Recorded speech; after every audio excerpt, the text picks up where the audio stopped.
bertemu lagi ya. Langsung saja kita bersama Gus Mansur ya. Gus Mansur, terima kasih sudah hadir. Kita butuh pencerahan lagi nih Gus. Siap. Tema kali ini tuh sama nggak sih membaca Al-Quran lewat aplikasi atau lewat mushaf? Al-Qurannya langsung. Al-Quran langsung gitu. Oke.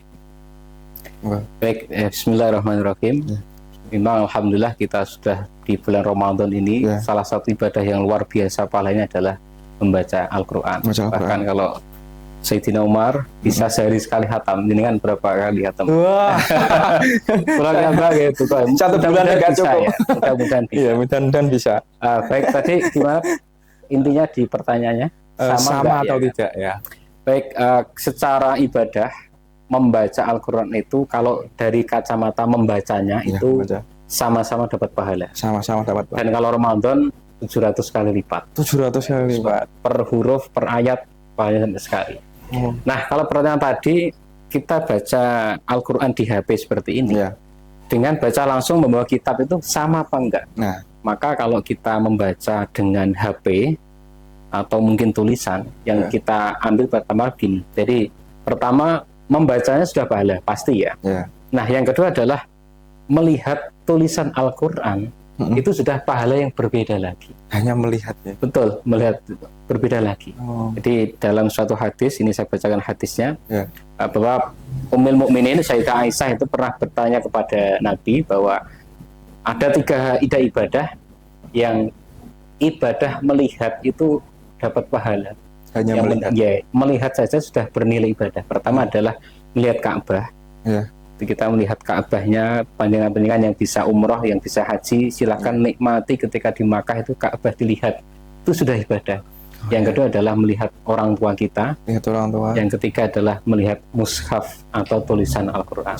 Apalagi melihat plus membaca. Nah, itu pahalanya double. Nah, gitu. Kalau saya yang belum nomor 1. Oh gitu. Semuanya belum ya. Sama. Gitu. Jadi hanya dengan melihat saja itu sudah mendapat pahala.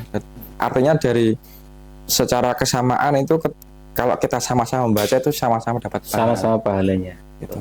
Nah, kadang ini teman-teman juga mungkin ada yang belum tahu ketika aplikasi ini masih terinstal dan secara pembawaannya kita tidak memperhatikan. Misal kalau kita ke toilet bawa HP tersebut, ada aplikasi Al-Qur'annya. Ada aplikasi Al-Qur'annya. Itu gimana Gus kira-kira? Oke, baik. Kita pahami dulu bahwa mushaf itu segala sesuatu yang terdapat tulisan Al-Qur'an. Tidak hanya Al-Qur'an saja ya.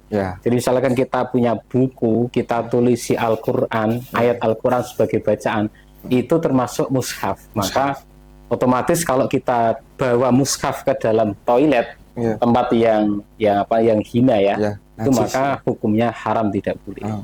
Nah, bagaimana kalau HP? Kita harus paham juga bahwa HP itu memang ada tulisan gambaran Al-Quran. Tapi ketika sudah mati, cahayanya sudah hilang ya. Artinya di HP itu kan sebatas pancaran cahaya. Maka ya tidak apa-apa. Secara hukum fikihnya tidak masalah. Karena kalau tidak muncul ayat Al-Qur'annya. Tetapi ketika kita nyalakan, apalagi dia tapi nggak mungkin ya. Nggak mungkin. Di toilet kok terus buka Al-Qur'an kan kelihatannya nggak mungkin. Nah, maka ya tidak, kalau dituju itu adalah Al-Qur'annya maka nggak boleh. Tapi kalau sekedar bawa HP masuk ke toilet, ada aplikasinya, kita tidak apa-apakan, maka ya tidak apa-apa. Nah, kalau misal pas ketika buka aplikasi Al-Qur'annya, apakah kita harus berwudu? Ini juga pertanyaan sepele tapi kadang betul. Ini sering ya, banyak yang tanya. Terutama perempuan-perempuan yang undur. Itu juga banyak tanya. Itu hampir sama dengan tadi. Jadi kalau secara fikihnya itu tidak apa-apa. Tapi kita ada nilai lainnya. Selain kita bahwa orang yang memegang Al-Quran di dalam surat Al-Waqiah la yamassuhu illal mutahharun, bahwa tidak boleh menyentuh Al-Quran kecuali orang yang suci Nah, ketika harusnya memang harus begitu. Tetapi kalau Al-Quran di HP, ini secara dari ulama nggak ada keterangan ketika nanti HP-nya mati terus itu nanti harus Al-Quran enggak. Tetapi secara ta'adub, secara adab, secara adab tentu ketika kita memegang HP yang ada Al-Qurannya, secara adab ini ya, maka juga harus mestinya wudhu juga. Sisi lain juga bahwa orang yang baca Al-Quran dengan wudhu dan tanpa wudhu itu sudah beda pahalanya. Sudah beda. Betul. Kita baca Al-Quran punya wudhu, dan tidak punya wudhu sudah beda. Sudah beda. Adzan saja kok sudah beda ya. Kalau jenengan biasanya adzan itu adzan dulu apa wudhu dulu? Adzan dulu. Itu. Biasanya kan itu ya. Kita adzan dulu, setelah adzan nunggu jamaah datang, baru wudhu. Ini harusnya kebalik, harusnya wudhu dulu, lalu baru adzan. Maka pahalanya orang yang adzan pun juga beda. Orang yang adzan sudah punya wudhu dengan orang yang adzan belum punya wudhu. Jadi lebih double lagi gitu ya. Jadi boleh tidak boleh tidak wudhu ketika pegang HP baca Al-Quran, tetapi secara ta'adub, secara adab, secara pahala lebih banyak ketika mempunyai wudhu seperti itu. Kalau kita mindsetnya ingin lebih baik, berarti kita wudhu dulu. Ya, gitu lebih sopannya lagi begitu ya. Gitu.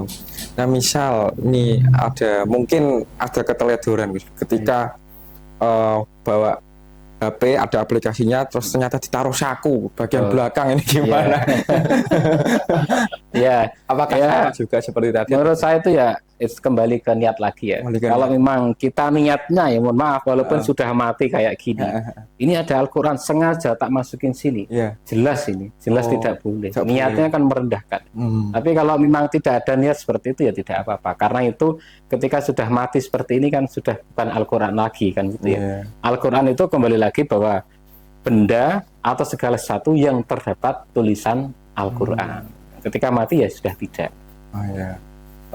Ya ini terakhir Gus, untuk memotivasi teman-teman Gen Z juga agar di bulan Ramadan ini setidaknya mengaji. Tambah rajin. Ya, gimana Gus? Kasih motivasi. Baik, mari kita manfaatkan momen Ramadan ini karena datangnya setahun sekali ya. Yang kedua adalah mudah-mudahan dengan kita membaca Al-Quran ini tercerahkan hati kita, sehingga nanti akan mempengaruhi hidup kita. Ibarat kita adalah orang-orang yang kotor ini, ketika kita tuangi air mineral, air yang jernih, Al-Quran sesuatu yang suci, maka insya Allah lambat laun walaupun sekotor apapun kita, insya Allah tambah bersih, dan itu sudah pasti. Itu sudah pasti. Jadi kita niatnya adalah cari pahala, dan yang kedua adalah mudah-mudahan dengan zikir, dengan baca Quran itu menenangkan hati kita dan memperbaiki sikap kita maupun secara lahir maupun secara batin. Mungkin ini juga sebagai fenomena juga. Jadi bisanya hanya beberapa ayat isinya. Ini gimana? Oke, kalau betul. Kalau bisanya mungkin surat Yasin saja ya enggak apa-apa, tidak apa-apa. Bahkan yang paling enak itu dijadwal aja ya. Dijadwal. Kalau mungkin di waktunya habis maghrib saya wajib baca 1 halaman misalkan gitu, atau mungkin habis subuh saya wajib 1 halaman. Nanti insya Allah bisa kalau dijadwal. Tapi kalau tanpa jadwal itu kan artinya orang sudah punya keinginan ya kan. Aku kepengen bisa rutin. Kalau kepengen tok tidak ada actionnya kan nggak bisa. Tapi kalau mungkin ditulis sehari, one day one one juice kuat ya. Buat halaman. One fact ya. One fact. Jadi 1 hari program. Ini ditulis di depan pintunya tuh. 1 hari 1 halaman. Insya Allah juga bisa. Asalkan kita harusnya mau mencoba dan memperbaiki kekurangan terus lah. Oke, terima kasih Gus Mansur. Begitu teman-teman terkait aplikasi ini Al-Quran ya. Jadi apa yang harus kita lakukan itu kalau bisa ya, intinya kita harus menjaga dengan sebaik-baiknya dengan ta'adub tadi, adab. Semoga bermanfaat. Terima kasih Gus Mansur. Sampai jumpa kembali di tiba-tiba Ramadan guys. Assalamualaikum warahmatullahi wabarakatuh. Waalaikumsalam warahmatullahi wabarakatuh.